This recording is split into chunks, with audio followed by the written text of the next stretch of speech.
This was not a drive-by shooting where they shot from the street. They wanted to get out and get up close and personal. Really loud gunshots, just at broad daylight. It was surgical, and the sheriff says it was targeted. And they wanted to empty enough lead into that home to make sure that they inflicted maximum damage, to make sure that they killed somebody. A 4-year-old girl was killed. Her mom and dad and her 7- and 8-year-old siblings are all in the hospital. All of them shot inside their home off Walsham Road and New World Drive when these two fired 30 rounds from small Draco AK-47 Woodstock rifles. The rounds, almost as soon as they come out of that gun, are tumbling.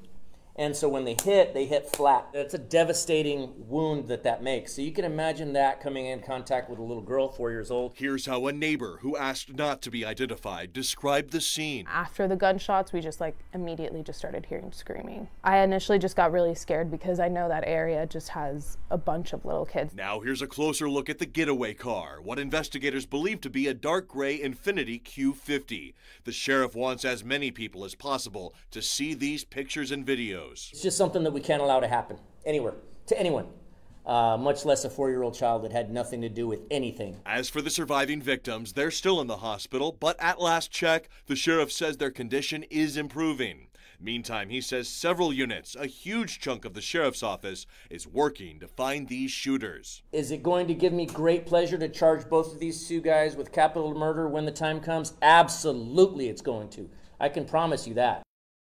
The sheriff says they have a pretty good idea of who these shooters might be based on communication with the parents shortly before the shooting. It's just a matter of catching them. The suspects apparently knew there were children inside the home at the time of the shooting and carried it out anyways.